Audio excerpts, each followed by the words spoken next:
Welcome all. This is What on Earth is Happening, and I am your host, Mark Passio. Today is Tuesday, June 22nd, 2010. We are fully into the summer season, as the summer solstice was yesterday on the 21st. And we've got a good show planned for you here this evening.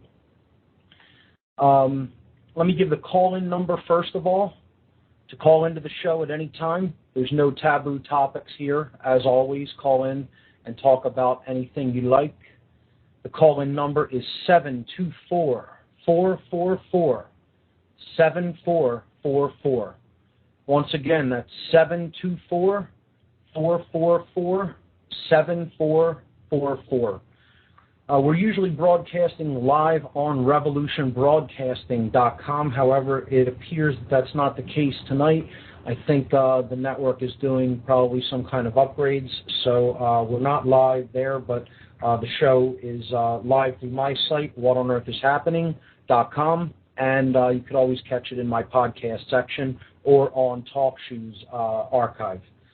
So, with that having been said, I'm going to jump into the event announcements, and after that's done, the topics for this evening will be the control structures of the world and an introduction to the methodologies of mind control.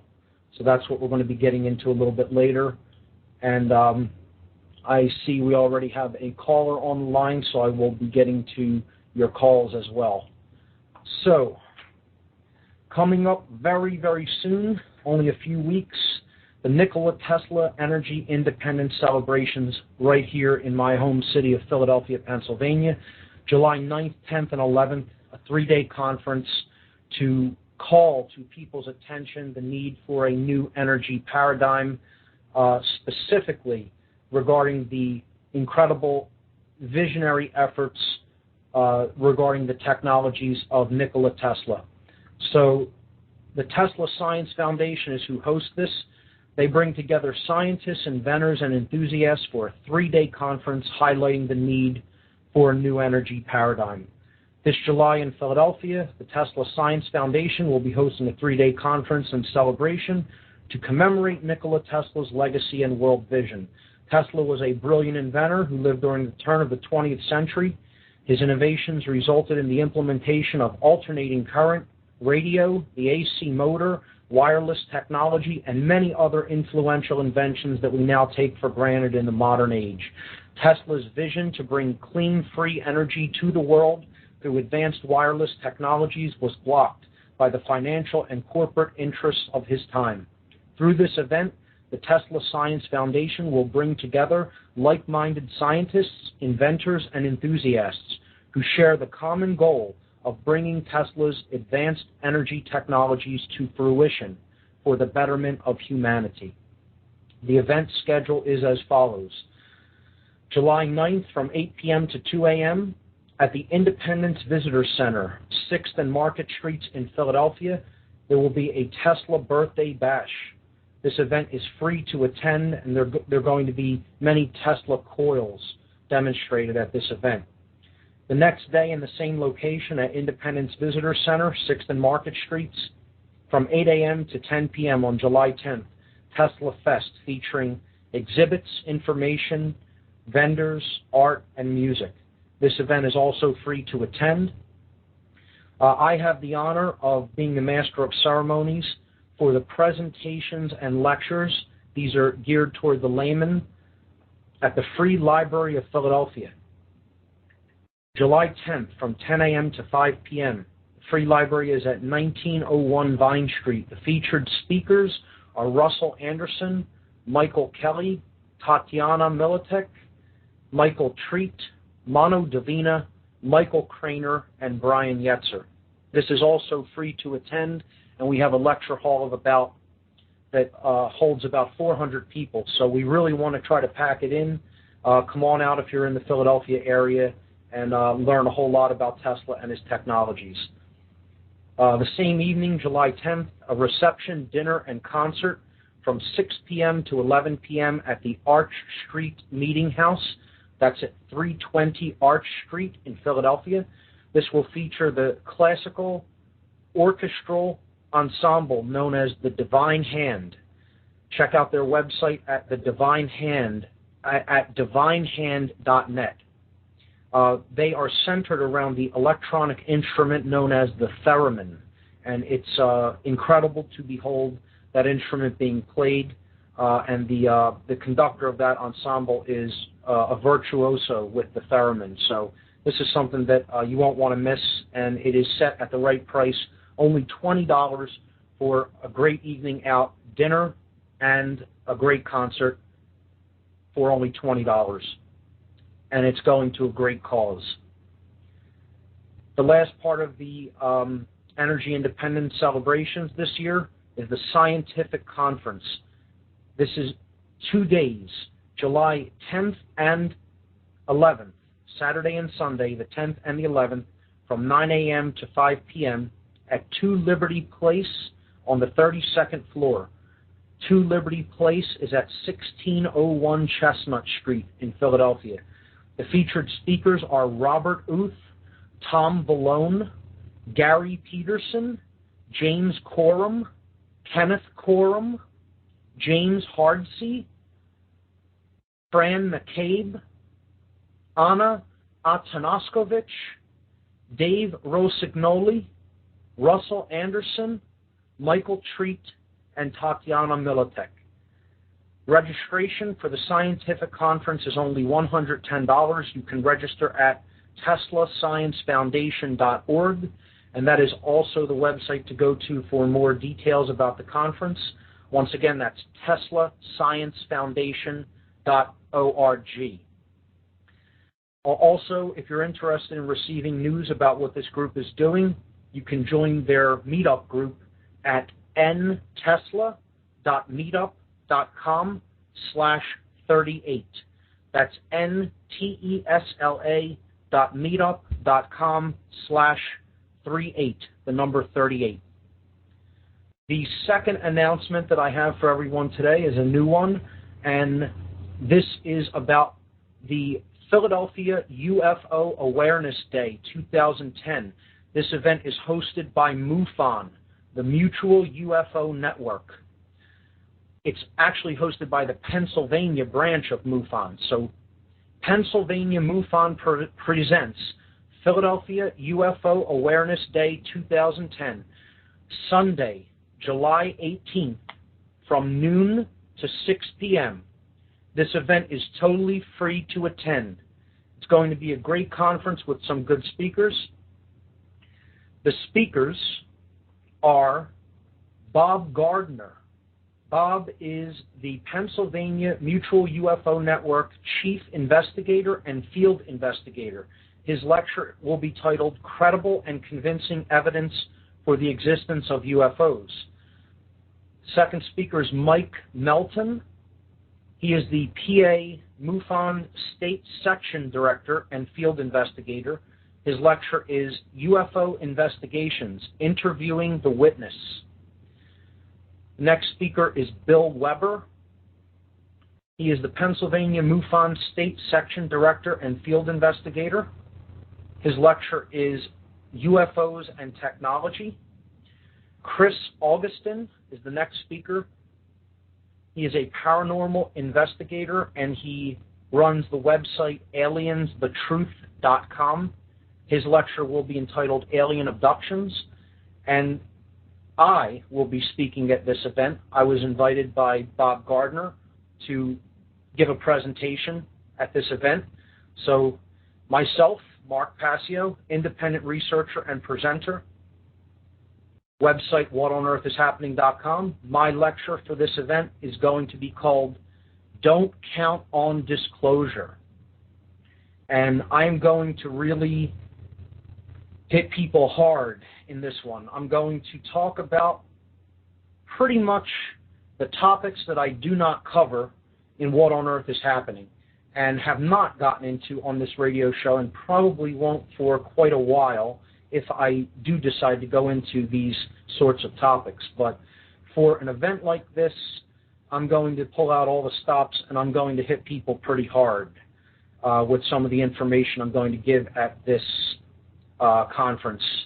By the way, this will be taking place at Germ Books and Gallery, a phenomenal bookstore in the Frankfurt section of Philadelphia. Germ Books is located at 2005 Frankfurt Avenue in Philadelphia. The zip is 19125. So for more information about this great event, go to mufonpa.com, that's mufonpa.com, or germbooks.com, GERM Germ is a great bookstore, and I just really think that they have one of the best book selections in the tri-state area. So you definitely, if you're in the Philadelphia area, you want to check out Germ Books, because there is a great occult selection there. There is a great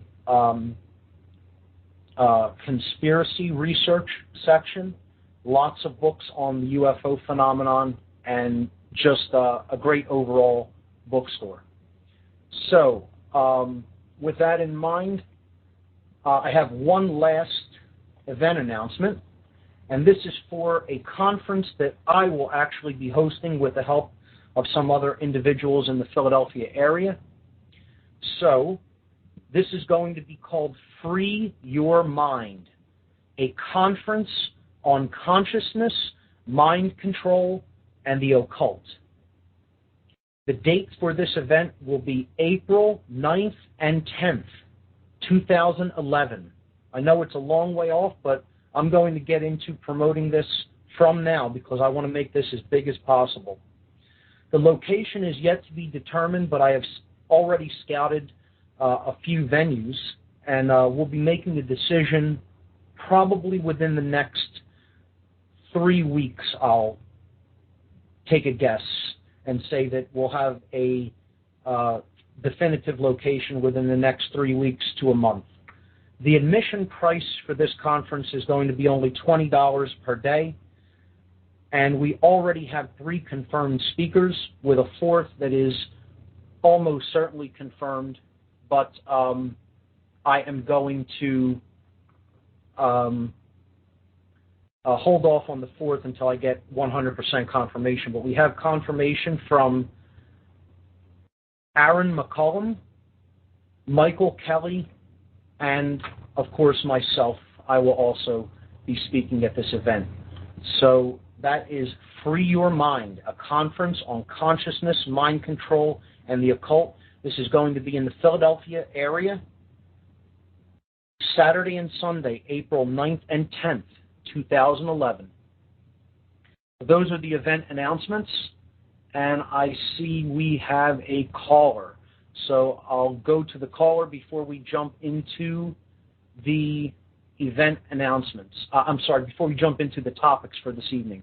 So it says here on the switchboard that the name is Sabiont. So Sabiont, you are live on What on Earth is Happening. Hello, caller. Can you hear me? Sabiont, are you there?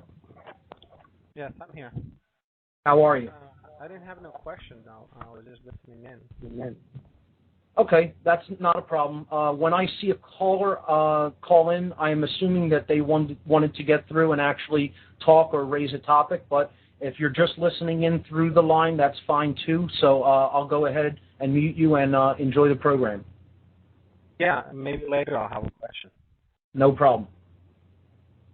Okay, so that is how the TalkShoe switchboard basically works. People can call in. They can listen through the switchboard as well. If I see that it is showing a phone icon, meaning that they have called in, I usually unmute them to take the call.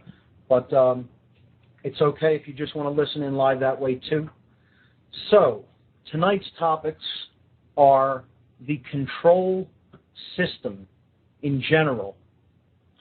The control system being what we began talking about last week, how the control systems of the world are structured. We were looking into the structures of the control of the world.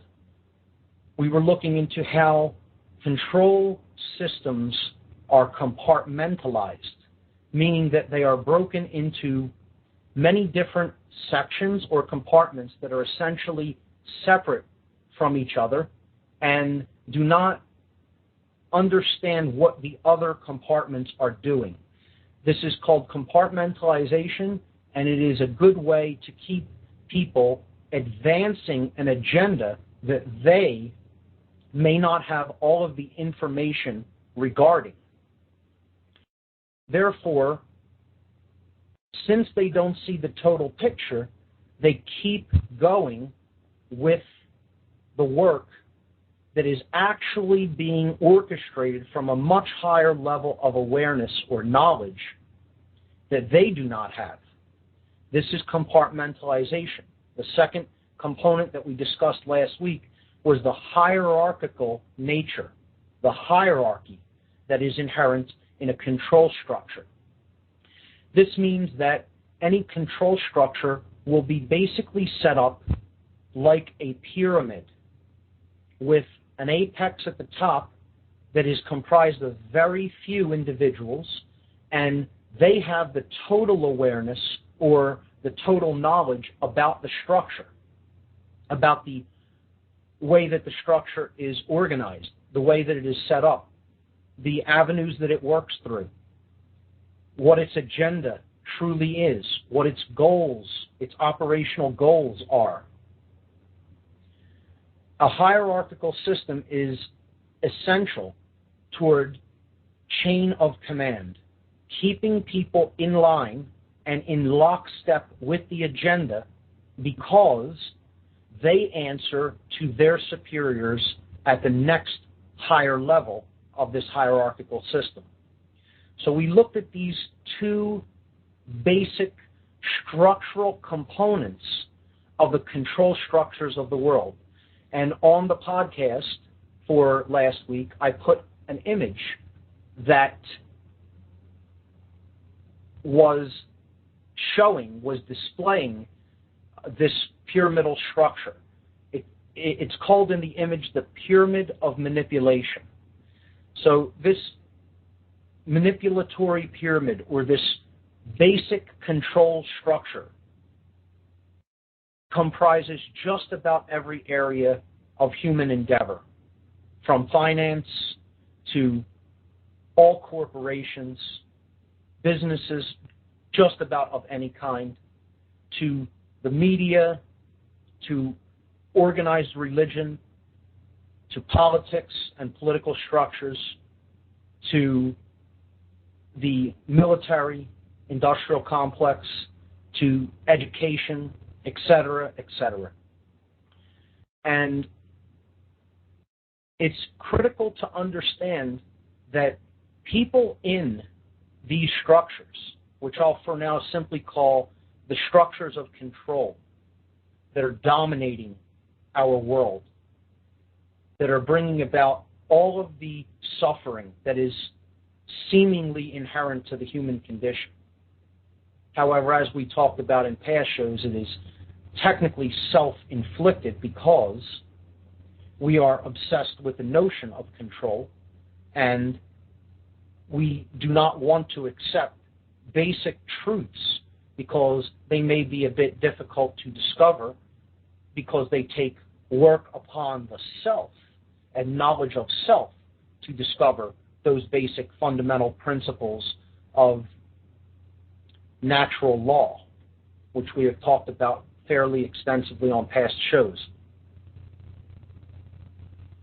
These structures are able to be controlled much more easily than most people would think because of the two basic qualities that these structures have inherently built into them, and that is compartmentalization and hierarchy. So I want to read a quote regarding these pyramidal structures, these basic control structures set up like levels of a pyramid. Knowledge higher up and compartmentalized. As you go higher in them, there are fewer people, but there is more knowledge of the overall agenda, and yet there are sections to them that are essentially walled off from each other. In other words, the left hand is unaware of what the right hand is doing. I read this one last week. This is by Judith Moriarty, a researcher. She said that the greatest conspiracies are not actually hidden. They are just fragmented into different pieces, like a puzzle, right before our eyes. So they're not actually hidden. They're hidden in plain sight. This is a favored methodology of the occultists of the world. The dark occultists of the world have a favored methodology. They love to hide things right out in the open. They kind of get a twisted pleasure from putting something almost right in someone's face.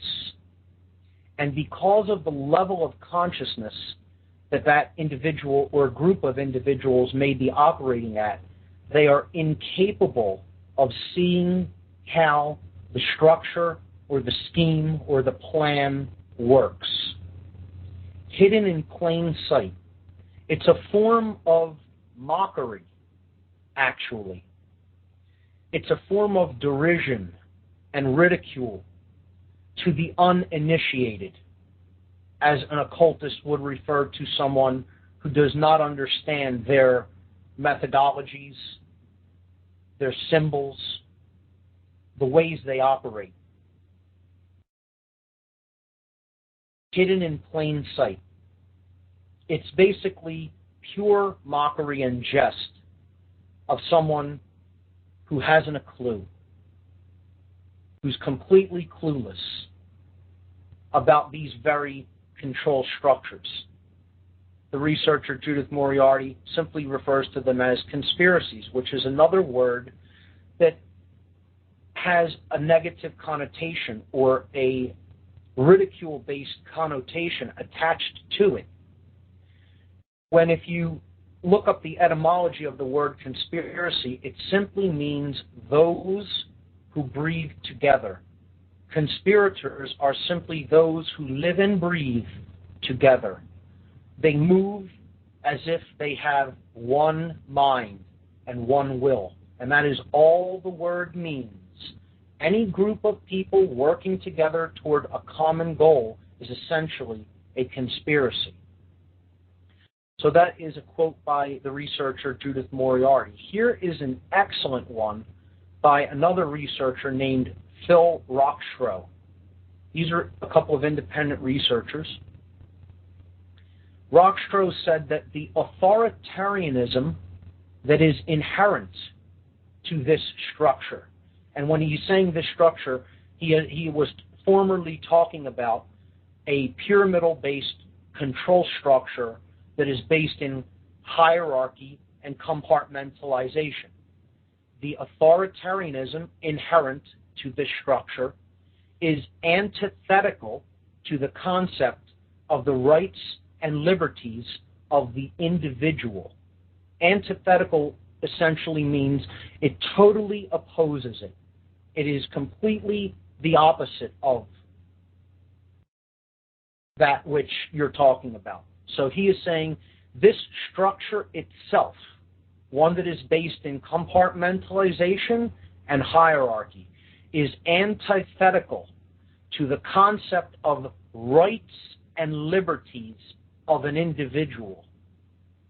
Most individuals, bound by secrecy-prone hierarchical values, will, over time, lose the ability to display free thinking engage in civic discourse, and even be able to envisage the notion of freedom. That's a phenomenal quote with a lot in it, so I'm going to read it one more time. Most individuals who are bound by secrecy-prone, hierarchical values will over time lose the ability to display free thinking, engage in civic discourse, and even be able to envisage the notion of freedom. Let's think about what's being said there. When people participate in a control structure, in a structure of compartmentalization,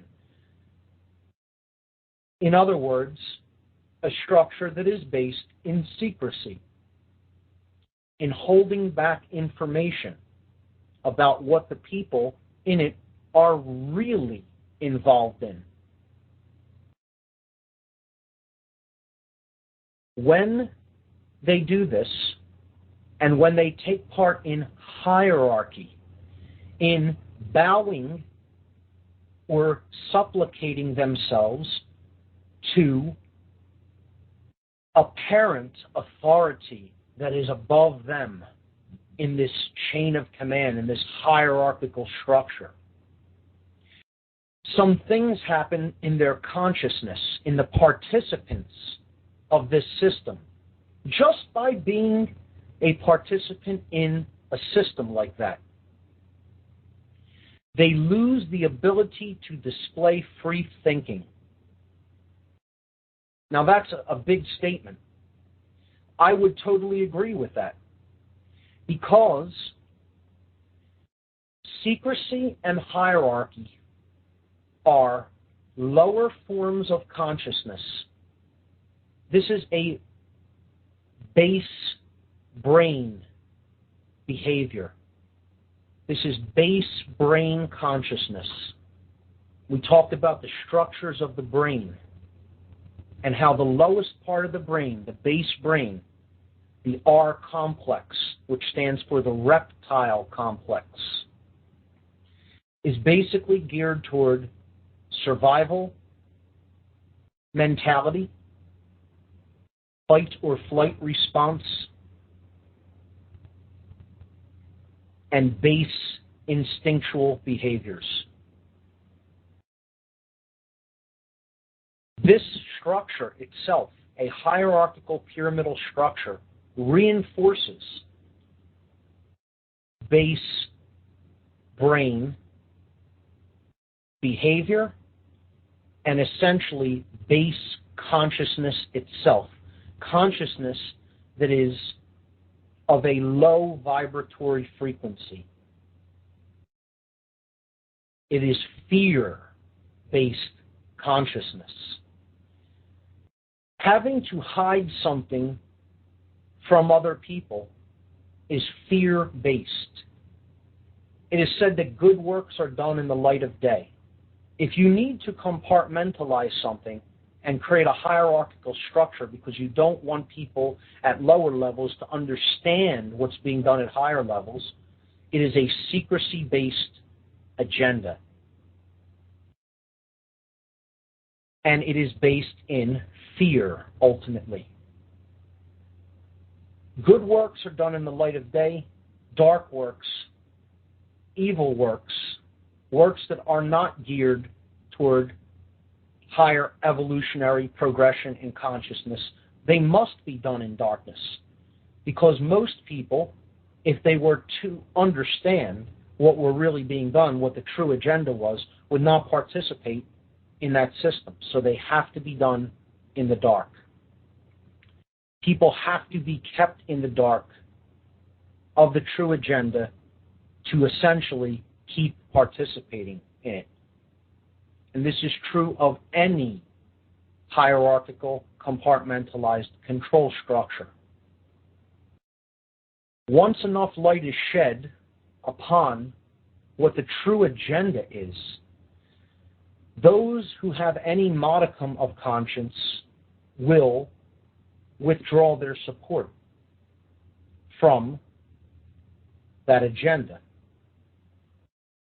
So I think that's a great quote to understand by Rockstro there. They would lose even the ability, if they participated in this system over enough time without understanding its true agenda, it's based in hierarchy, it's based in pure secrecy. Eventually, they would no longer be able to even comprehend or understand what freedom really is. They would lose the idea to even be able to envision what true freedom is. And sadly, that is where most of the world has come to. It's a terrible thing to have to admit. Most people in the world, more than not, have this mindset.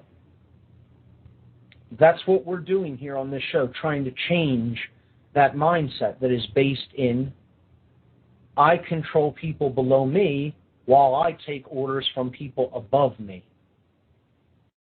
This means that everyone that's a part of this system is essentially a slave. I have a master, and I get to have slaves below me. But let's not forget, I have a master. See, if you're part of that control system, you're not free. Don't even try to kid yourself that you're free. You're a slave because you just take orders from those who are above you in the hierarchy.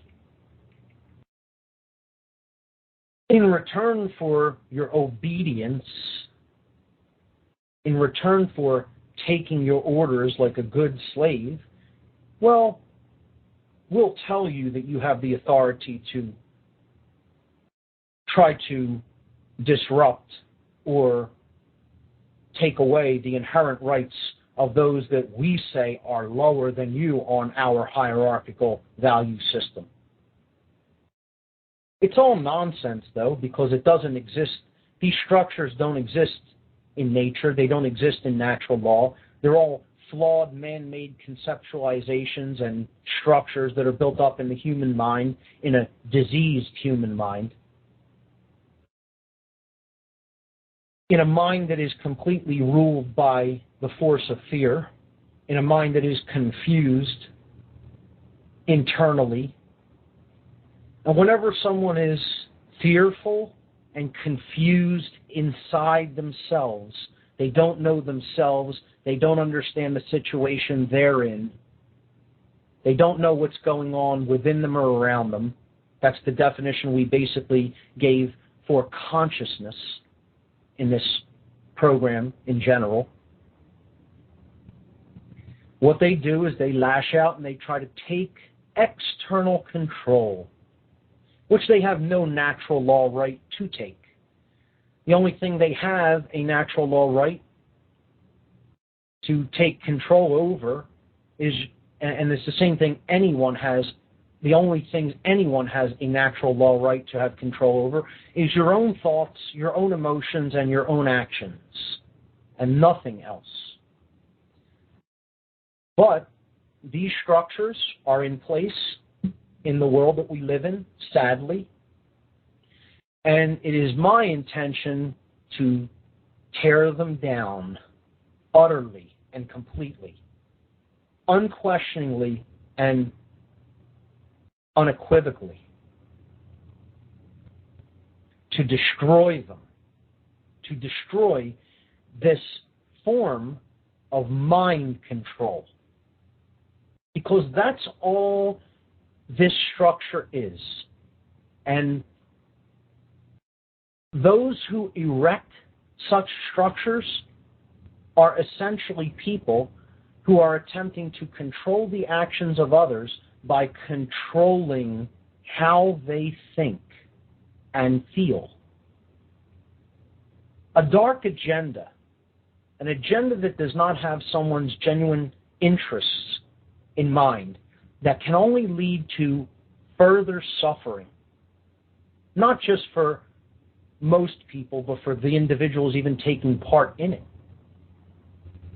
The only way you can ever really convince them to take part in something like that is to manipulate them through the control, the covert control, the hidden control over the mind. Because the mind is the layer of being that exists between the body, which is what we perform our actions with, and the spirit, or the state of pure consciousness, pure being. I also put up on the site in the podcast section for last week's show, that would be the June 15th show, I believe it's podcast 12, a picture that shows the three levels of being or existence, if you will. The physical existence, which I put at the bottom. This is equated with the body. This is the male or the yang, the active or concrete aspect of creation. Above that, there is the level of mind. This is where spirit and matter meet. This is why this level of being, of creation, of consciousness, if you will, must be where the controller, the sorcerer, as we've referred to them as, the occult sorcerer, the one who performs hidden influence over the minds of people for his own selfish aims and selfish agendas. This is the realm that selfish sorcerer must perform his magic, in the realm of mind. This is the battlefield, so to speak, that the war that is taking place in consciousness on the earth is really, truly being waged. Because if you can control someone's level of consciousness at the mind level, you can convince them of all sorts of nonsense and ideologies that simply aren't true. You can basically begin to sever the being's connection to source, which is spirit, which is the highest level of being. That is that sacred feminine, the pure, unadulterated consciousness, the sacred feminine expression of being.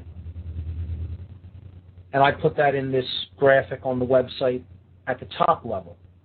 That level you're not going to control directly in people, at least not in this form that we exist in.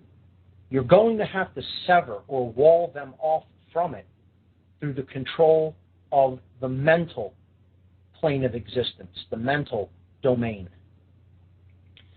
And this is how all of these structures work. They essentially work through mind control. Now, I know that may be something new for some people to hear. And some people are very, very resistant to that idea, that there is mind control taking place in the world all around us. It isn't some places. It's basically everywhere. It is pervasive throughout our culture and throughout the world. Mind control is everywhere. It is cultural programming. It is influencing people's consciousness into little boxes from which, if they really become rooted, if they are really trapped in a certain pattern, a certain conditioning, it becomes very different to break down those structures in the brain that form over time when we think and feel a certain way, repeatedly over years and years and years and years, ways of thinking, feeling, and acting become ingrained. And the longer that has been ingrained that way, those patterns have been ingrained that way, the more conditioned that person is, the more under mind control they really are. And it becomes much more difficult over longer periods of time to break someone out of that patterned conditioning. And the controllers of this world know this. They know it well. They know it well. They know how our psyche functions better than most of us. And I'm not saying these things, one, I'm not saying them to put anyone into any kind of state of fear. Nothing on this show is said to encourage people to be fearful or to give up or to be hopeless or anything like that. Knowledge is the pathway to power. I wouldn't even call it power itself. Power is right action through knowledge. That's where power comes from. It comes from developing wisdom, right action through knowledge. But knowledge is the pathway to that state of consciousness. It is the pathway to power. And hence, many individuals will refer to it as light, because it opposes darkness, which is lack of knowledge. And lack of knowledge is essentially through not knowing oneself. And that happens through fear. Fear is what blocks out the light, what blocks out understanding oneself and one's own consciousness. We've talked about this dynamic on this show in past weeks.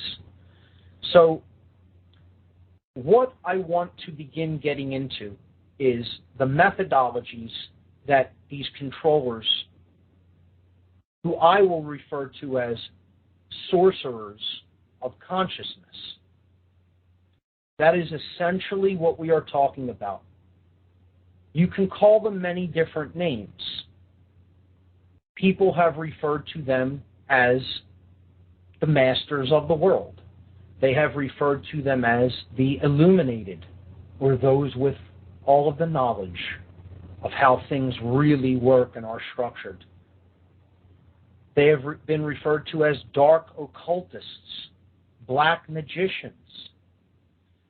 When we looked at the definition for sorcery, we saw that it is the art and science of influencing change to occur in accordance with the egoic will, not the will of creation, the higher will, not in keeping with natural law principles, not in keeping with the furthered higher evolution of consciousness, but in keeping with the selfish, self-identified will of the sorcerer himself, the one who is wielding this mental, psychological influence.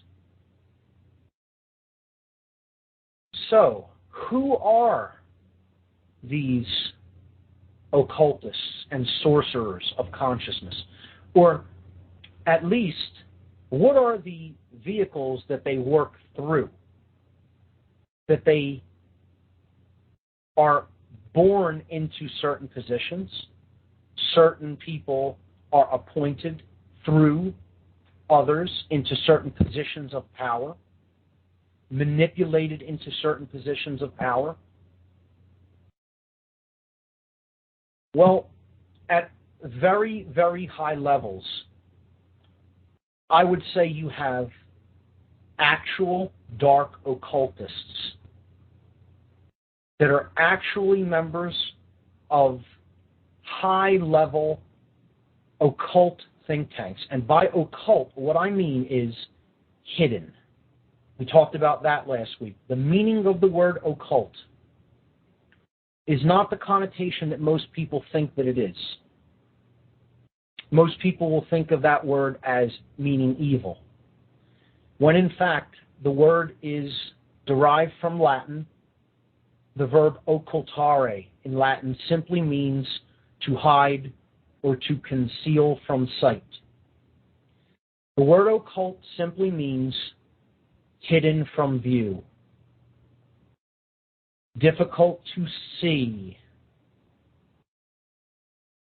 Occult means hidden, quite simply.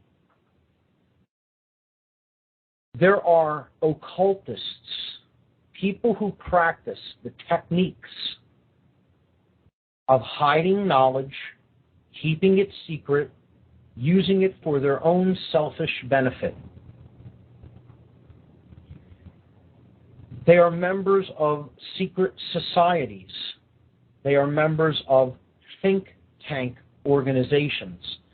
They are members of political organizations that operate behind the scenes of the elected or so-called elected levels of the political world. That level, the political level, the realm that we see, that we think is in control or in the role of protectors, the scene level is not the level that is actually calling the shots. Now, if you haven't understood that yet, you're very, very far behind in the game here.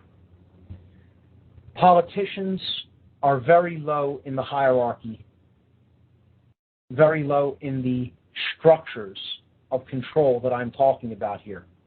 They're essentially frontmen, puppets, for much larger, I shouldn't say larger, much smaller groups of people, but with much greater influence that they wield to hammer an agenda through and get their way in the global sense, because these people are globalists. It's another word that many people call these individuals that we're talking about. Control freak individuals that work together toward a common goal, which is them prospering at the expense and suffering of anyone that gets in their way, because they're rooted in the reptile mind, the R complex of the brain, and they act in the lowest modalities of consciousness due to being trapped in this R complex brain function. Now, this does not mean that they do not use the higher brain functions. They themselves are governed, are controlled through the force of fear, the fear of not having enough, the fear of lack, the illusion of separation, believing that they are separate from everyone else, believing that everything must be a win-lose scenario, and if they are not the winners, they would be the losers. No oneness, no unity consciousness, pure duality all the time. A horrible state of consciousness, to be sure, to live in at all times and places. But this is their consciousness.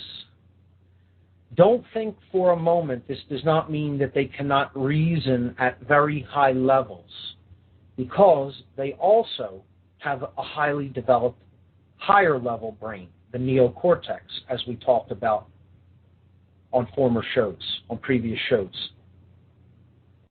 This engages them to really, really deeply be able to conceptualize ideas, plot, scheme, and plan better than most people. The part of their consciousness, of their brain, of their entire makeup that is missing is the emotional qualities, the qualities of care, the sacred feminine, as we have talked about, concern for the well-being of anyone else but themselves. Because essentially, what these individuals are, that are operating at the highest levels of institutions and institutionalized belief systems, and the councils that essentially are the think tanks that are behind the governing of world affairs, what these individuals who run things currently at very, very high levels of influence and power are psychopaths. They are psychopathic individuals. They are people who have psychopathic disease, essentially. Now,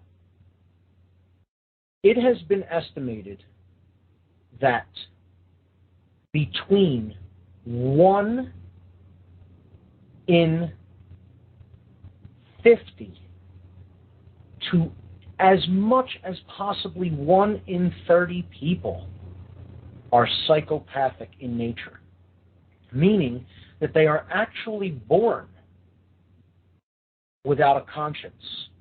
As difficult as that may be for many, many people to believe, look up psychopathy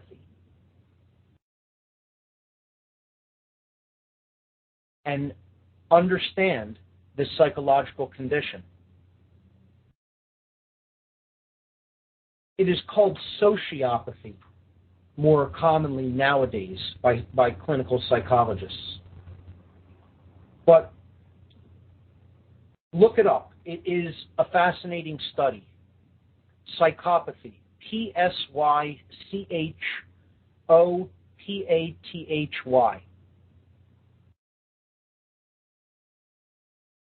The qualities of a psychopath essentially are that they are incapable of feeling a normal range of human emotion, particularly when it comes to being able to empathize with other people. Meaning they cannot feel any level of suffering that another being may be in. So let's say a child is riding a bike, 5, 6 years old. They fall, they get hurt fairly badly, maybe break a bone. They're crying, they're distraught.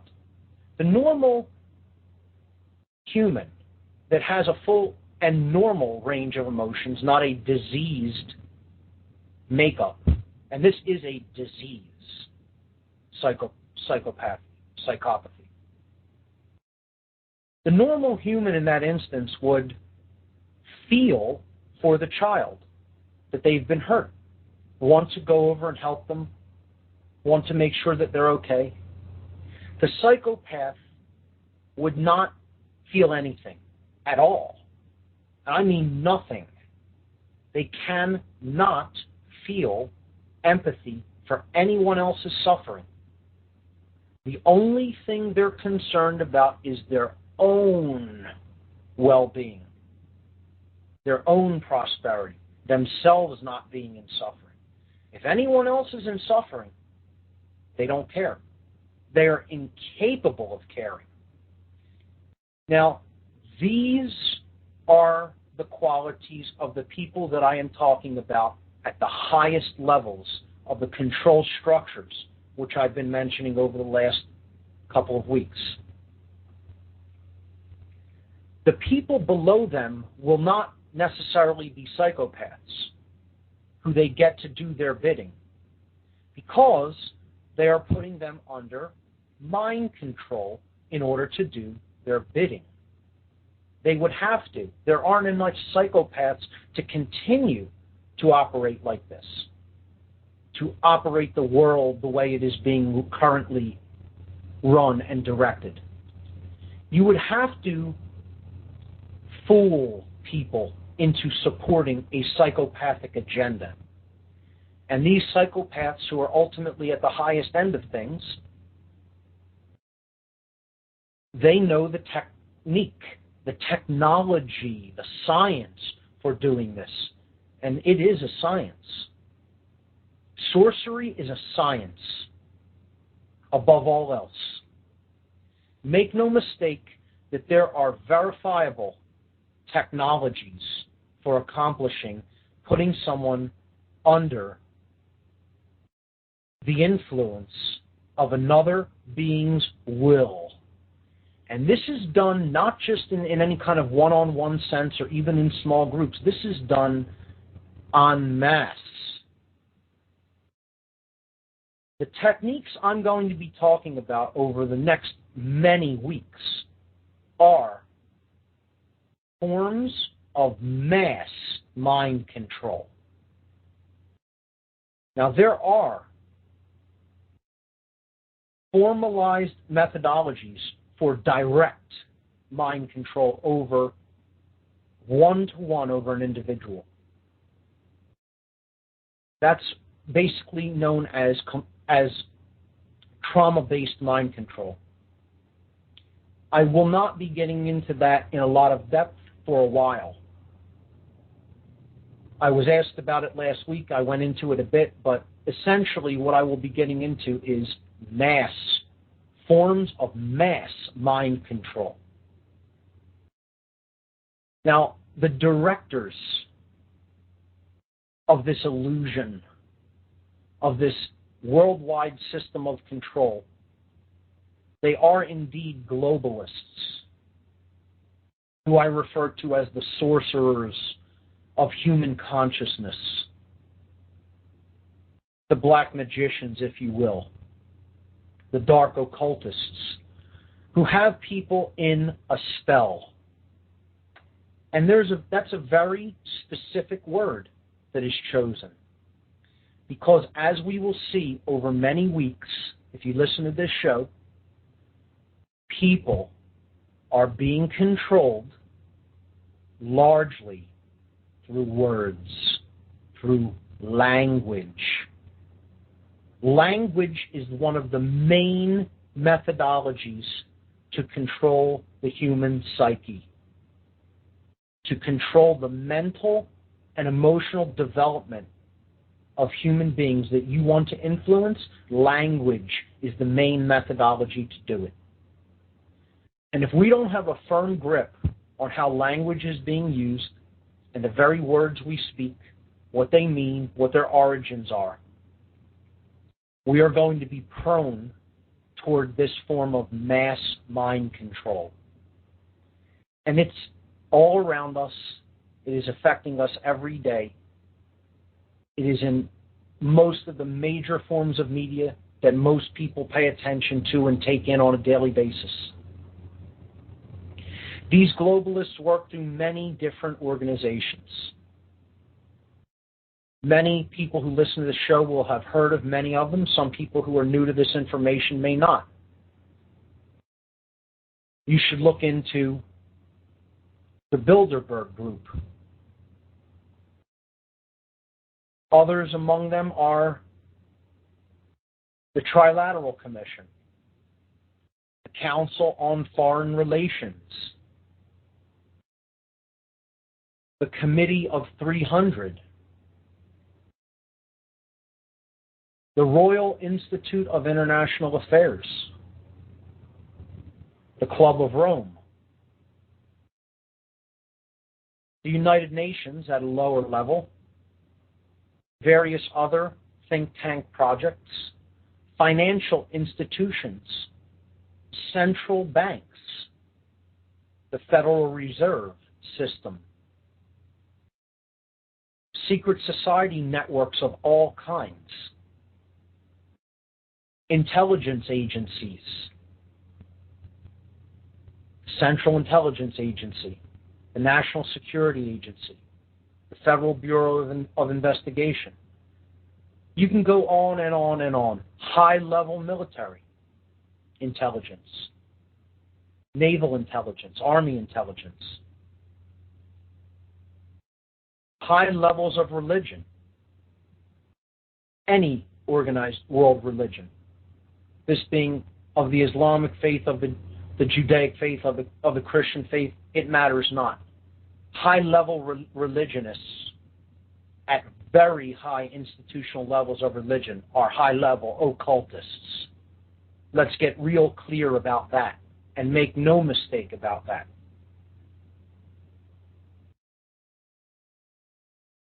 But rather than go into... Now, those institutions you can look into on your own. There are volumes and volumes written on these different groups and think tanks. You can essentially go on overload with the amount of information regarding all of the groups I just mentioned. The information about these groups is so voluminous that it could take a lifetime, multiple lifetimes. You wouldn't be able to go through it all. But I just want to read a quote by a former president, Theodore Roosevelt, that hammers this idea home, that there is a enshrined, invisible controller class that sits behind the scene levels of world politics and the governments of the world, and is calling the shots from a level of puppet master that is simply pulling the strings of people below them. Now, let me ask a question in general to put out there to the listening audience. Would you imagine that a person who had attained the presidency of the United States would understand how the structures of the world are built better than the average human being, better than the average person? You would believe that someone like this would know what they're talking about. Correct? Maybe I'm the weird one, that I would think if a president of the United States came forward and gave a quote like this and told people up front, this is what's going on, that you might think he understands a little bit about what he's talking about based on where he's been and what he has seen. Theodore Roosevelt said, quote, behind the ostensible government, meaning the one you believe or think of as the government, okay, the one you traditionally view as, yes, this is the government, the ostensible government. Behind the ostensible government sits enthroned an invisible government, owing no allegiance and acknowledging no responsibility to the people. I don't think it can be any clearer than that. I don't think you could speak it any clearer than that. This is a former president of the United States openly telling people behind the ostensible government sits enthroned like kings or masters, an invisible government owing no allegiance and acknowledging no responsibility to the people. To me, it's difficult to not take that at face value. And it's also difficult to try to read something into what he's saying there. I don't think he minced any words. I think he was pretty straightforward and non-ambiguous. But there are people who will try to twist everything into something that it is not and say he meant something else when he meant exactly what he said. So I'm going to take a break right there. We're a little after into the second hour. It's about 8:05, and I see we have a caller on the line from Illinois. So here we go. Caller from Illinois, you are on. What on earth is happening? What do you have for us? Hello. Hi. I'm just using the phone so I get a clear reception so I can hear you. It's the first time I've ever heard of this show. Can you hear me? Problem. Yes, I can very well. Not a problem at all, sir. Yeah. I'm glad you're checking out the show. When I see a caller call in, I pick up and see if they have anything to contribute. This talk show program also acts as my switchboard, so I saw that you were connected via phone, so not a problem. I'll go ahead then and mute you and continue to listen. Yeah. So I just want to say I really appreciate what you're saying. Thank you, sir. All right. Take care, and I'll give the call-in number again for anybody that wants to call in and contribute anything and ask any questions or raise any topics of concern. The call-in number is 724-444-7444. Once again, that's 724-444-7444. And I'm sorry, I did not give the call ID number in the first hour. When you call in, if you want to go on and ask a question, the call ID number for this show is 83515. Punch that in, and that'll put you through to this show on the phone, and then I will see that you're on the switchboard. Hold on, and I'll get to your call. Call-in number 724-444-7444. The call ID number, once again, is 83515. So, we're talking about the control structures of the world, the hidden controller class, if you will. I call them simply the occultists, the dark occultists, or the sorcerers of consciousness. That is what I refer to them as when I talk about these individuals as a group. We talked about the fact that they are psychopathic. They do not have the ability to empathize with other living beings. This is essentially a disease of the spirit. It is a disease of the mind. It is a disease of the psyche. It is a psychological condition. The person is essentially born without the ability to feel compassion. Or in other words, they are born without a conscience. And that unrestrains them from the type of actions that you would never consider. See, when people will hear about some of the things that this control freak class of individuals will do and what they are doing in the world, one of the things you'll hear your average, naive, trusting individual who sadly is quite ignorant regarding what is taking place in the world. I'm not saying that to be mean or vicious. I'm saying that because it is simply the case. That happens to be true. People who think like this are naive, and they are ignorant regarding what is really taking place. Otherwise, they wouldn't make a statement like what I'm about to tell you. They will say things to the effect of, "Oh, the things you're saying that these people are doing, they would never do that." Really? They would never do that. Interesting. Well, what I think a person who is of this mindset is really thinking in their own mind is, I would never do that. See, that's what they really mean. See, they can't imagine, because they don't have this emotional disease, this psychological disease known as psychopathy, okay?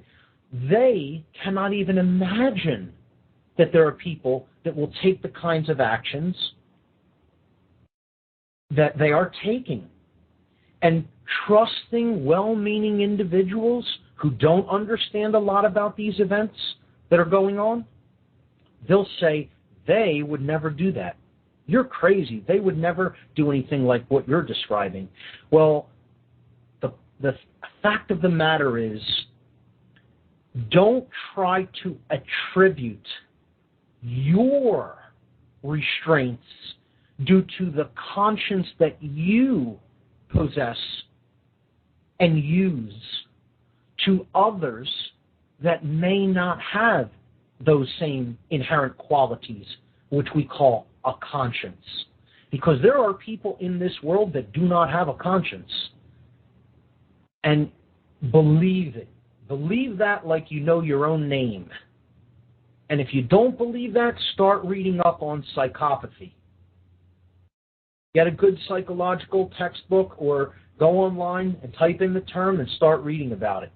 And you'll be shocked at what some of these qualities are.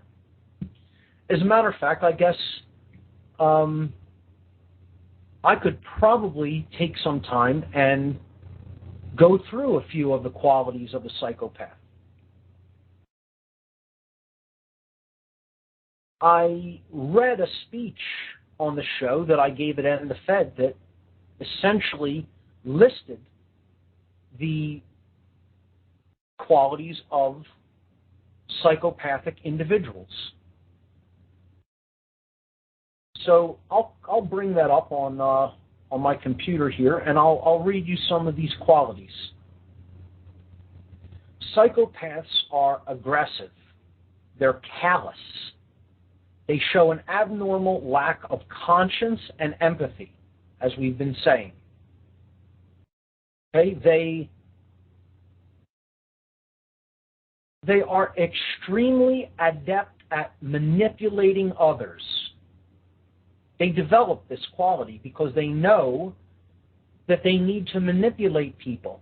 If people find out you don't give a damn about them, you don't care about anything that they happen to be experiencing, they basically go in the other direction. They want nothing to do with you. And a psychopath understands this from a very young age. So they become real good actors at feigning emotion, at faking normal human emotion, making you believe they have the same emotions that you do, when in fact they do not. They engage in amoral, often criminal conduct. They possess a deceptive ability to appear outwardly benevolent. Oh, that's such a nice person. He would never do that. Bzz, wrong answer. You would never do that because you're not a psychopath, because you have a conscience. He would most certainly do that. Psychopaths behave in superficially charming ways in order to hide their purely selfish motives.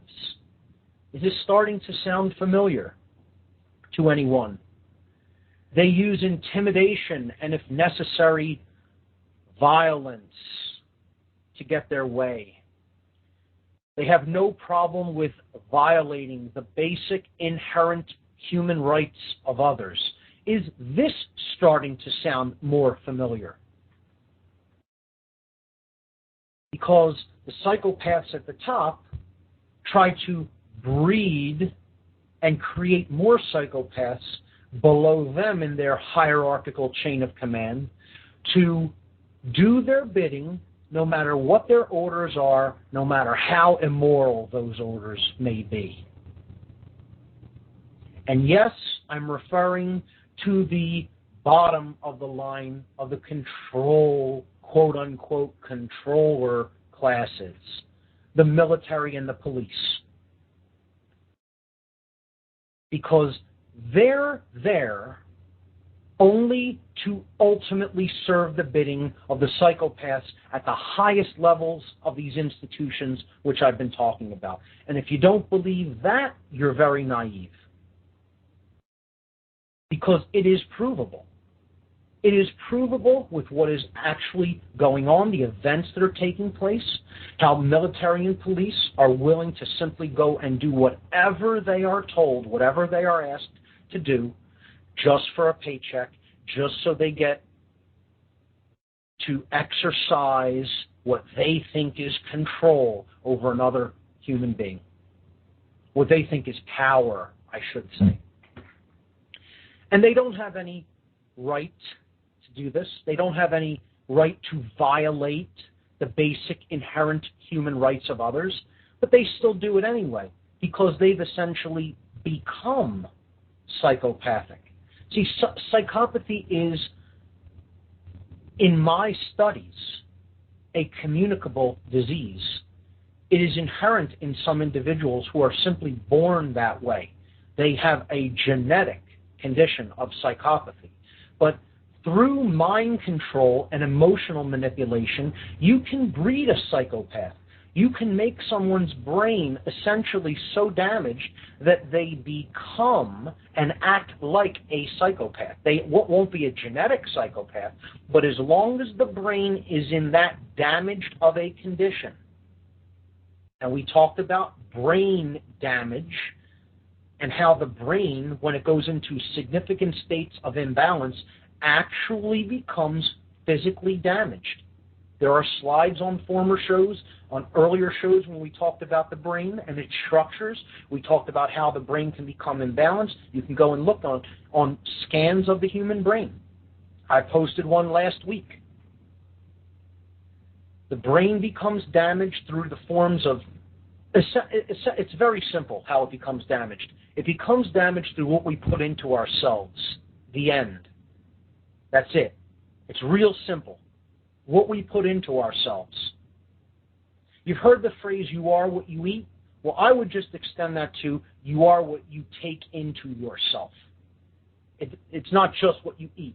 What you eat, what you drink, what you listen to, what you pay attention to, what you read, what you watch, that's what you become.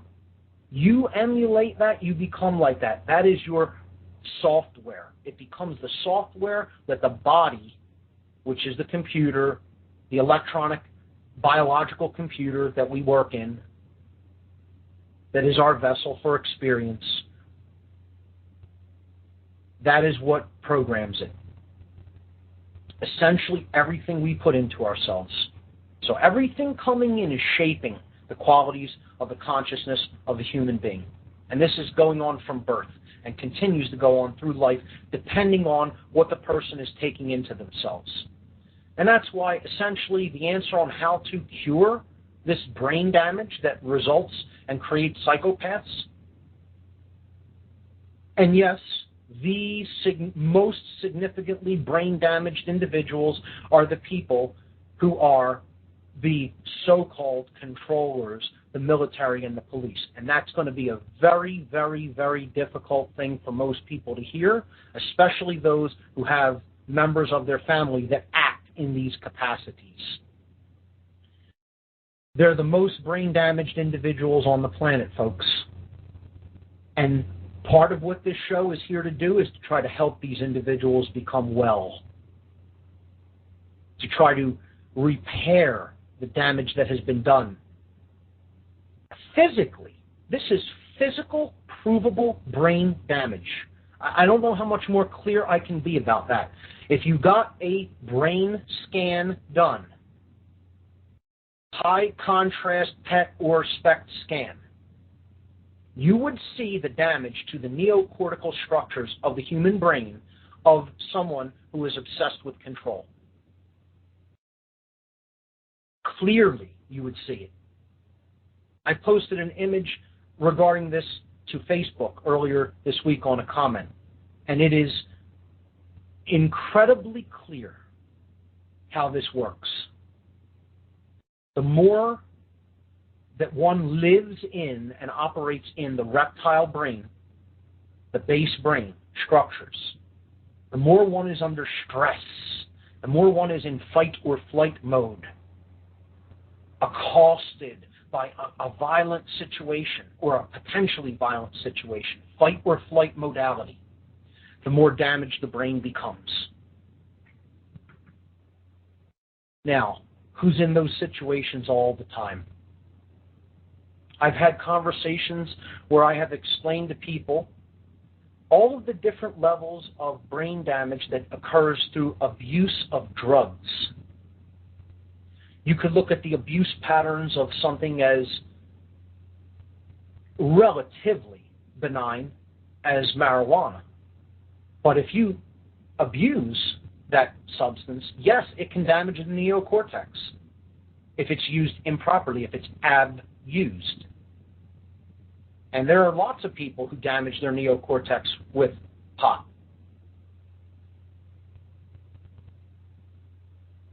You go up higher, you get to alcoholism, alcohol abuse. The neocortex becomes even further damaged with patterns of continued chronic abuse. We're not talking just usage. We're talking chronically abusing a compound or a substance, okay? Now, worse than that level of brain damage is cocaine abuse. Worse than that level of brain damage is methamphetamine and speed abuse. Worse than that level of brain damage is opiate addiction. And there's one that can even be worse than that.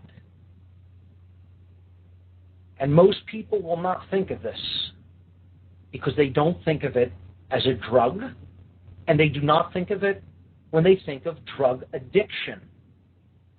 But one of the most dangerous compounds to have in the body in any kind of a chronic sense, and the substance which will damage the neocortex, the higher order thought functioning centers of the human brain, more than any other compound that you could find to put into your body, you are already holding in your body. And it is called adrenaline. And if you look at the abuse of adrenaline, you will see the most damaged brain patterns of any other compound. Now, that should explain a whole lot to a whole lot of people. And it should get more people who don't understand this as of yet and who may be resistant to hearing this to start thinking about this. Who has adrenaline being, what people have adrenaline being pumped into their body almost on a nonstop basis? You get a prize if you figure it out. Any takers? It's pretty easy to understand once you have the information. And then it becomes easier to understand why these individuals act the way they do, why they don't have a conscience, seemingly, why they will follow whatever orders they are given, no matter how immoral they are, or no matter who they harm, or no matter whose inherent human rights they proceed to attempt to take away. It's because there is physical brain damage. And ladies and gentlemen, I can't say more clearly. I worked with some of the psychopaths that I'm talking about. I worked with them. I was involved in the dark occult myself, first-hand experience for many years of my life when I was younger. This is largely how I understand this. Not by reading about it, not by researching it from other people's writings, because I was directly involved and with these people, working with them. I did not understand, because these institutions are compartmentalized and hierarchical, what I was involved in for many years. Until, again, I was at a point where I was so low in consciousness and so low in energy and essentially life that there was only two places for me to go, up or death. To die or to move back up in consciousness. And again, I chose the latter, meaning the later of those two options. And it's funny that it sounds like the word ladder. I chose the ladder, Ladder, yes, to climb out of that pit, that cesspool of consciousness. And if you scanned my brain back then, I guarantee you it would look as destroyed as some of the controller class that I'm talking about, namely police and military, and those in those institutions. And they should be in some other institutions if they're not getting help about this. See, again, language is a funny thing and always reveals things to us if we just pay attention. Individuals in institutions.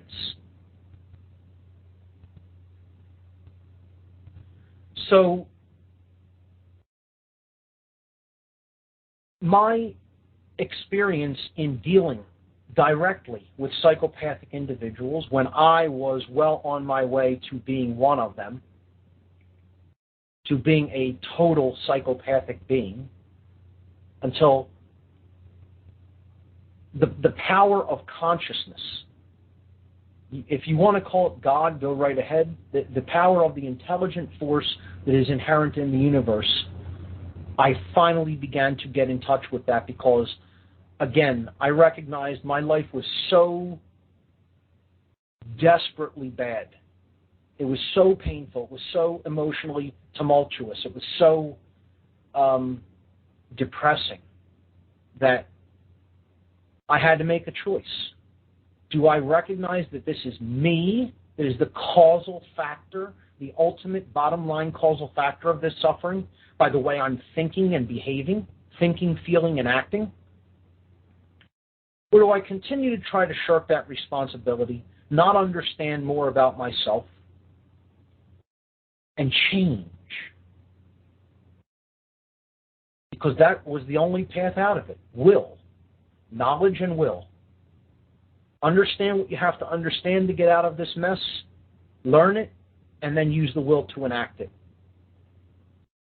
The knowledge, of course, has to come first, and thankfully, I was always a very well-read person, and through some of my involvement with the occult, had some access to some higher-level information. And I went into higher levels of what I would call light occultism. Some people will say there is no such thing because, the occult in general means hidden knowledge. And I talked about this last week. I agree. Knowledge should not be hidden. It does not belong to anyone. It belongs to the world. It belongs to the universe, period. Hiding knowledge is the beginning toward the slippery slope into tyranny. I don't think I could be more clear about that. That's why I learned this knowledge of self. I learned what was going on, and I made then the decision to communicate that to others. And even that took a while, and there was some pain associated with that too, because I held my tongue for a very long time about the things that I had come to understand in the world. Not quite sure why. Maybe it was a combination of not thinking that I was qualified to speak on it, not enough self-confidence, thinking that there would be ridicule from others. But for years, I knew what I know now and stayed silent. I still to this day regret that to some level, because for a few years, I said nothing to anyone. And through my girlfriend and a woman that we met through some consciousness groups that we had attended, a woman that I met at a group said, "You're knowledgeable, and that carries responsibility. What are you doing with this? You've been given a gift of knowledge through your studies. What are you going to do with it?"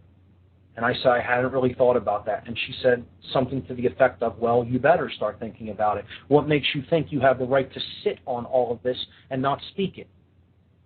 And it just made a profound impact on me, the way she said that.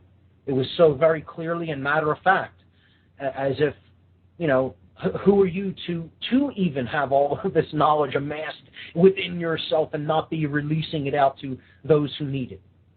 And that made a lot of sense to me, and that was one of the, it was an impetus for me to begin doing what I do. So let's go back to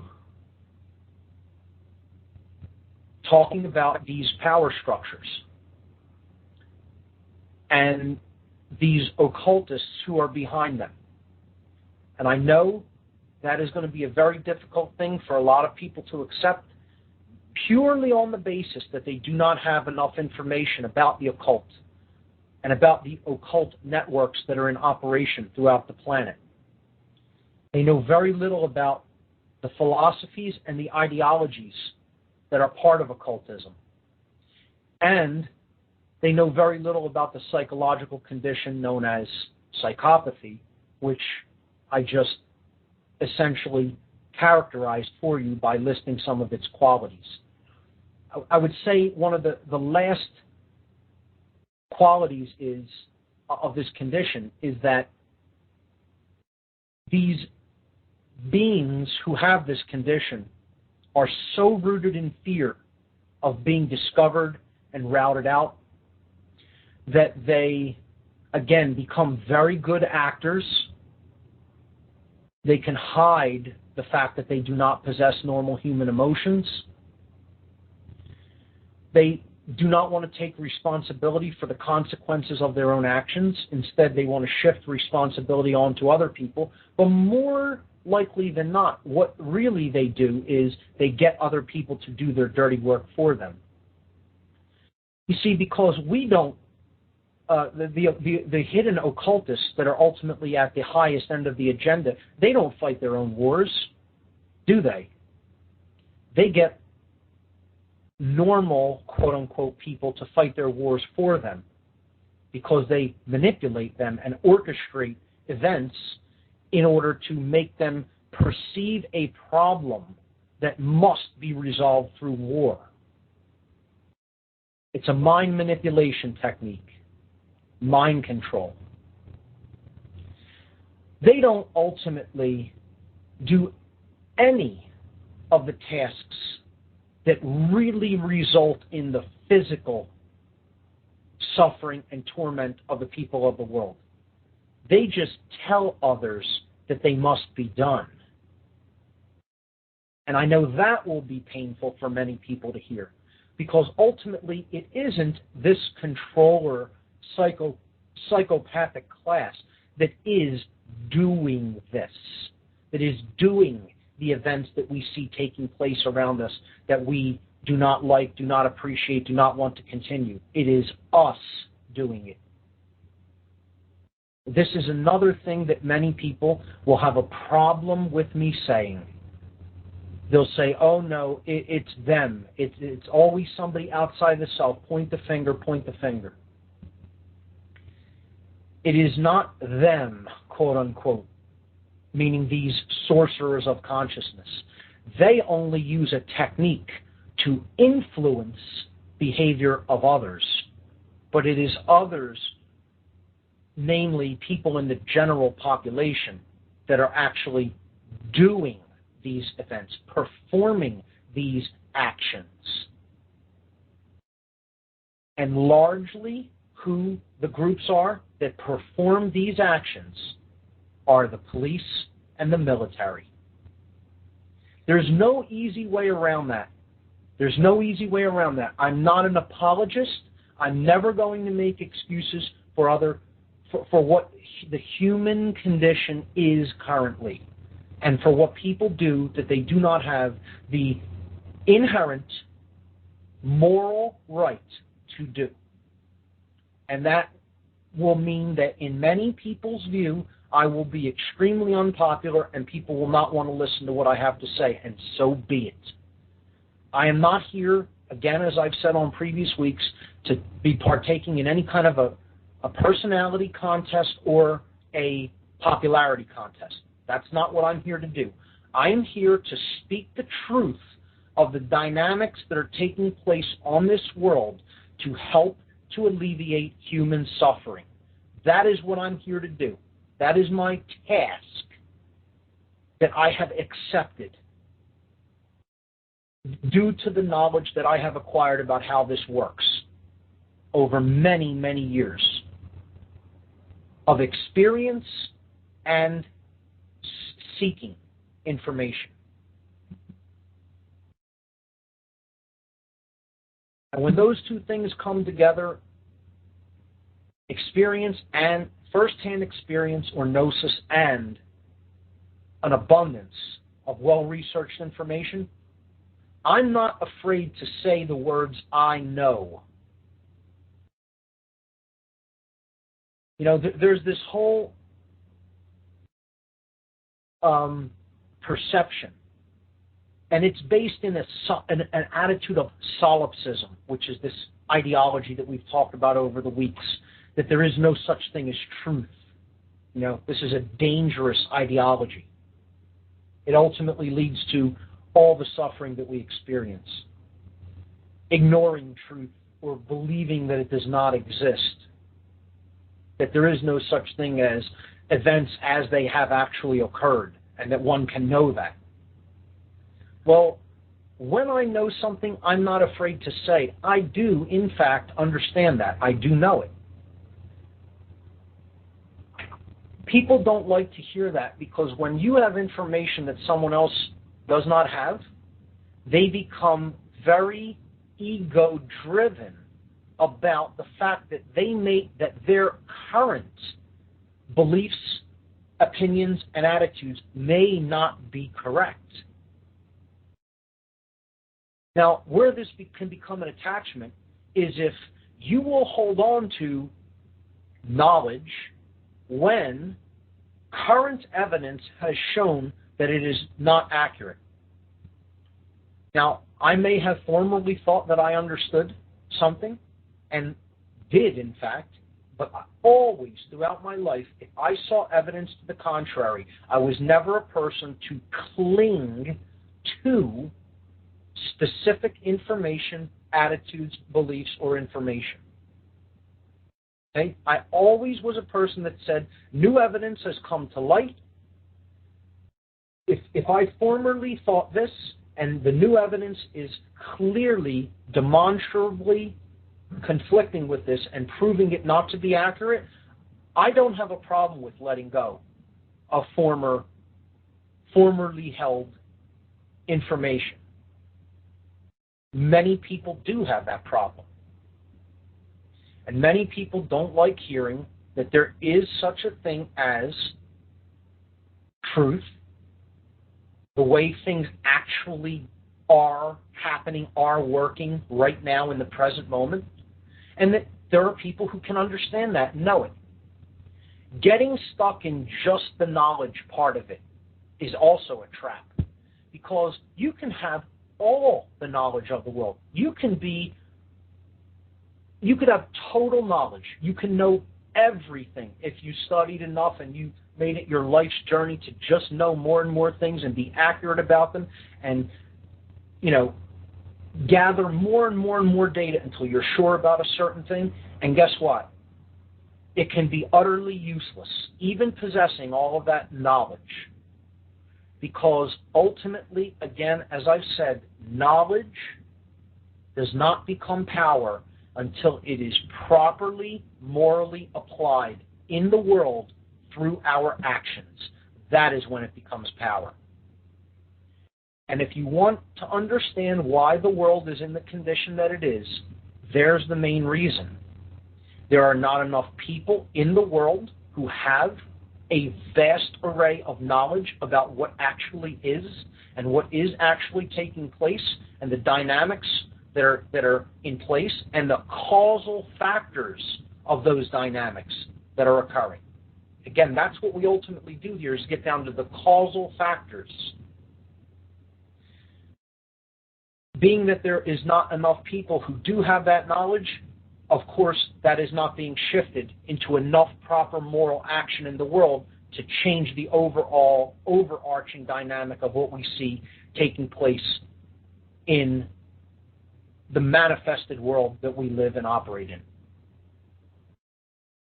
This is why, once you understand what is occurring, the only game in town is to propagate information as widely and as freely as possible.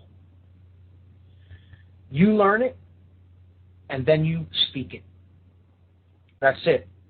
The universe is spoken into existence. And the reason this planet is the way that it is today is because the dark occultists who spew their venom and their negative influence and their mind control, and listen very closely to these words, these people, these psychopathic individuals, never stop speaking their message. 24/7. Their message is constantly being spoken with force. And they, meaning these psychopathic occult sorcerers, are on largely the same page. They speak with one voice. They're not divided amongst themselves to a very high degree.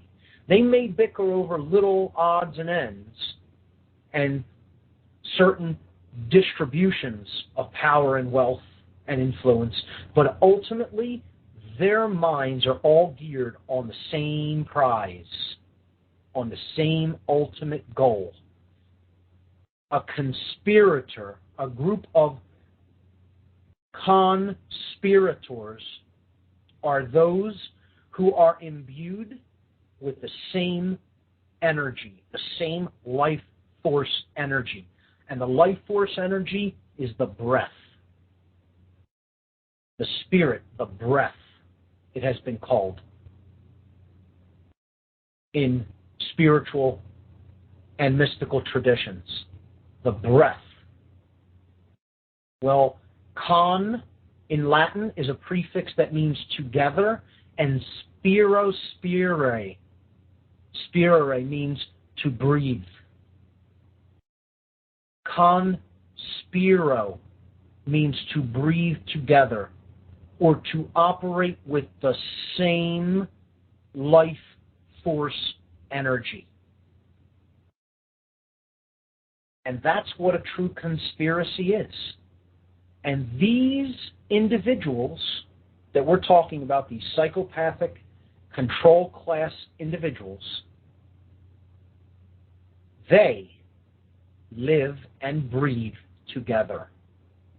They're on the same page. They're not divided amongst themselves. They operate as one. Do we? There's my question.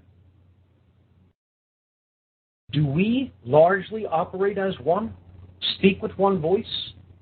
Understand the same basic principles and live according to them because they are just and moral and do not create suffering?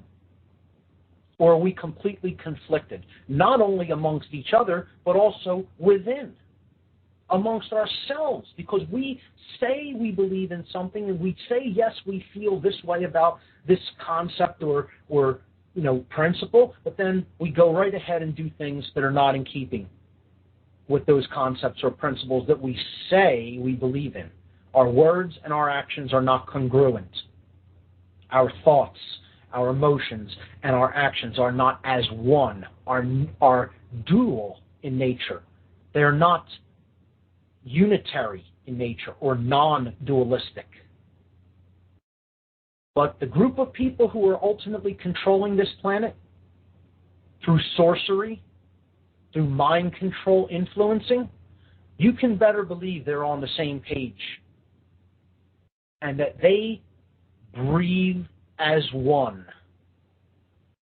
They operate under the same life force energy. They have their eyes on the prize. They know what it is, they know how to get it, and they do it. And they act. Now, some people may say, well, you're really awfully down on people. You're awfully down on the average person. Well, take a look around at what's going on and what we have got, the corner we've backed ourselves into. It's going to take a lot of work from where we're at to reverse the current trend.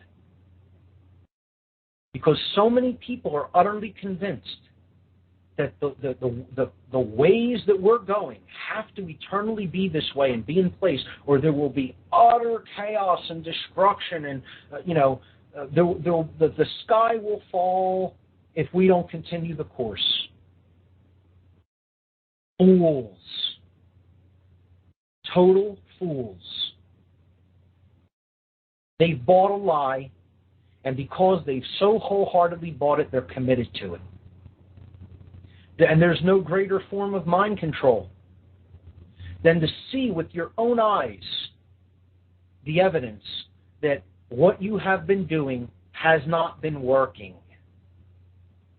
If anybody thinks what we have been doing has been working for us and still see all of the enormity of suffering that's taking place in this world, I would say they're a severely delusional human being that has no knowledge of what's really going on at all.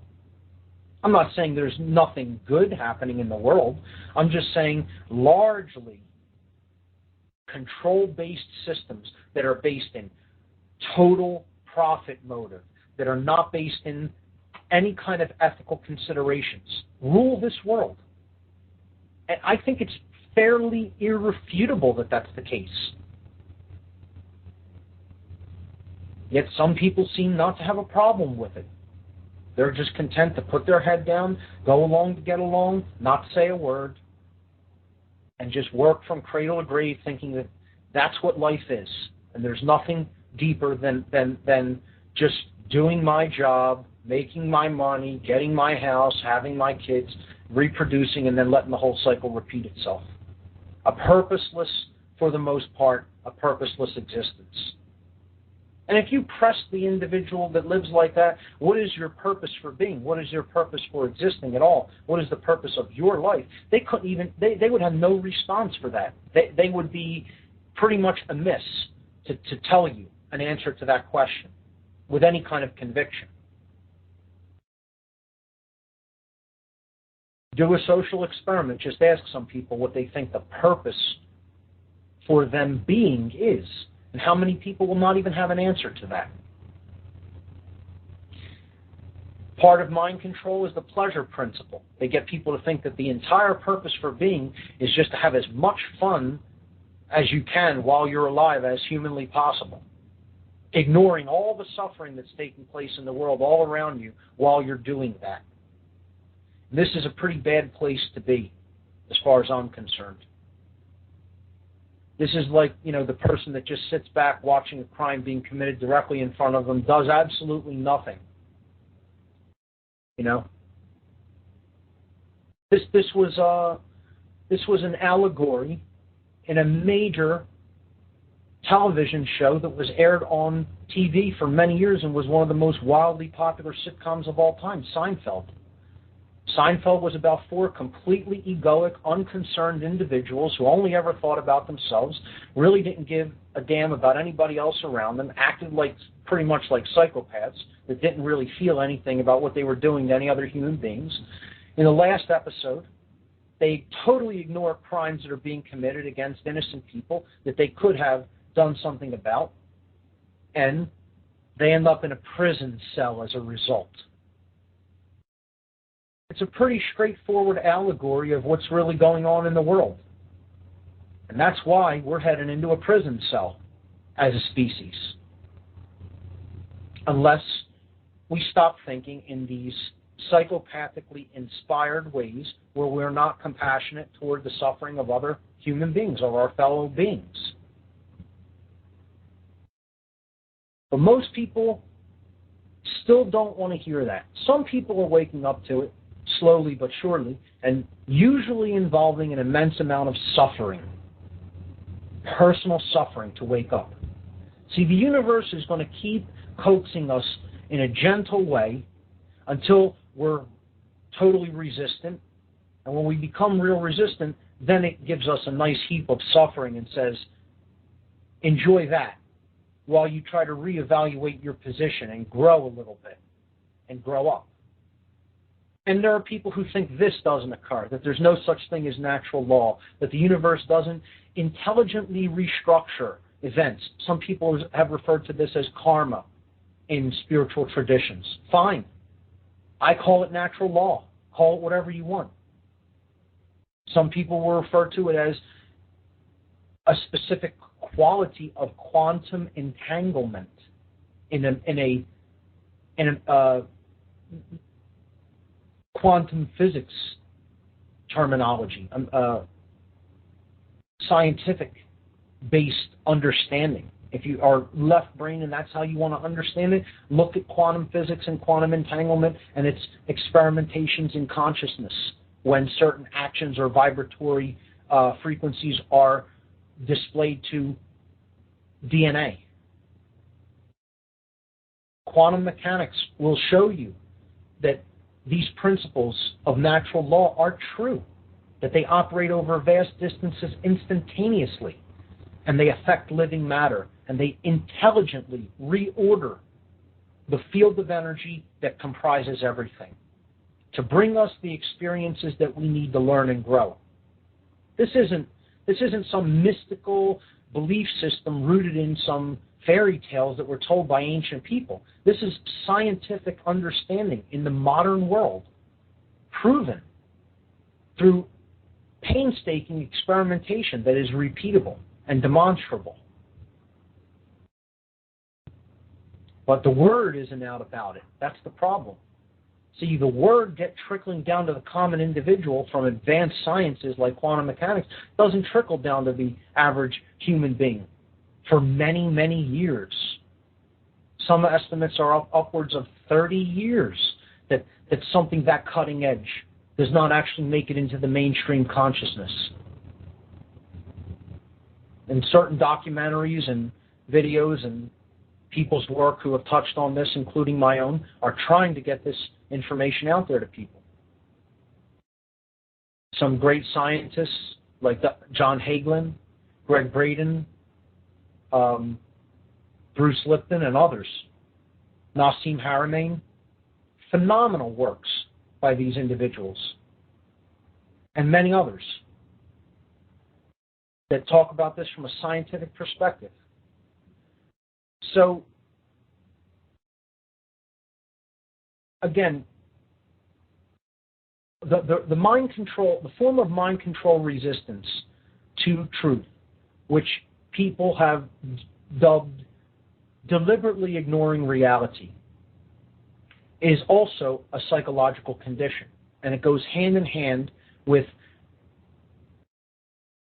ignorance. It goes hand in hand with apathy. It goes hand in hand with laziness. And it kind of is the glue that kind of holds these three really painful dynamics that lead to further and further human suffering in place.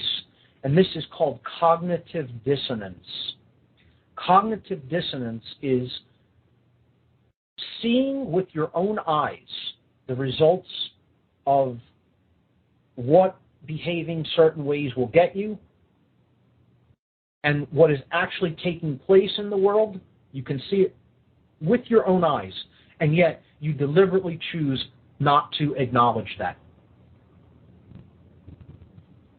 People have said, even if the government had anything to do with the events of 9/11, orchestrated it in some way, secret elements within the government orchestrated this event and, deliberately killed people for justification to go into war and take natural resources from other sovereign countries and use it as an affront to attack our civil liberties, which I definitely think all of those things are the case. But some people say, even if that were somehow proven to be true, I would still choose to ignore that and believe that it wasn't so, because I don't want to live in that world. That's not the world I want this place to be. Cognitive dissonance, deliberately ignoring reality, a big form of mind control. As a matter of fact, it really is the thing that makes mind control be able to be propagated and stay in place. It's like a glue for mind control. You can look at it as. When people deliberately ignore that which is, they're very susceptible to believing anything, to believing mind control. Or they just make up, they think, I call those in cognitive dissonance their own personal arbiters of truth.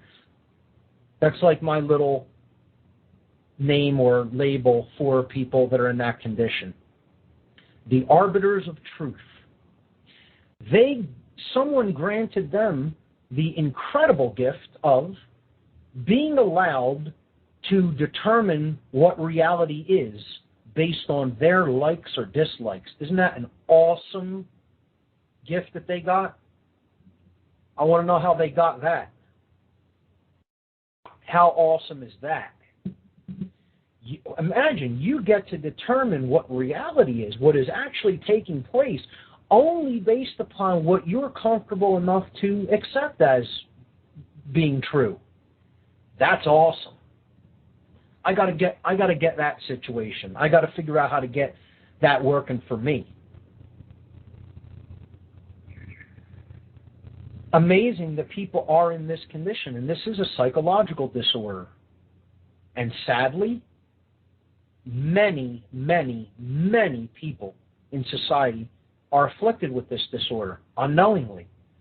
If they really came to the knowledge of how dark things really are right now, and whose hands the steering wheel is in, so to speak, and understood that the true nature of the position that they're really in right now at this time in history, most people choose to look the other way and ignore it because it's so horrible. And with that being said, I'll start to wrap things up. I want to read a quote by a great philosopher, Vernon Howard. He said that human sickness is so severe that few can bear to look at it, but those who do look at it will become well. The way out is through. There is no escape. Okay? I've said this before on this show. There is no escape from this condition. You're not going to escape it by ignoring it. Cognitive dissonance is not an effective tool to doing anything about the current condition that anyone is in. It is an escape mechanism, and it doesn't work. And all it's there for is because of fear. The mind shuts down. The person is so in fear that they don't understand how to act. And so the only choice they make is like an ostrich who puts its head in the sand to ignore reality. You know, that you've seen the picture of the monkeys with, you know, their hands over their eyes, their ears, and their mouth. See no evil, hear no evil, speak no evil. Things are so bad, too bad. I feel powerless to do anything about it, so what's the best thing I could do? I'll ignore it. Cognitive dissonance goes hand in hand with mind control. Ultimately, we are the ones who need to use our will to do something about this condition, these two conditions that go hand in hand, mind control and cognitive dissonance. Look no further than the person in the mirror for where the solution lies. When we change that individual, then the external manifestation will change. And not a moment before. Not a moment before. Next week, what we're going to do here on the show is I'm wrapping up talking about the actual structures and the way that they work. And you could do some research on the groups that I mentioned. Okay, but next week, what we're going to start to tackle is the actual methodologies of mind control. What has been called the war on consciousness, the war on you. The actual methodologies of the manipulating sorcerers of this world. That's all for this week, folks. I hope you'll tune in next week at the same time, Tuesday at 7 p.m. I'm Mark Passio. This has been What on Earth is Happening. See you here next week, everyone.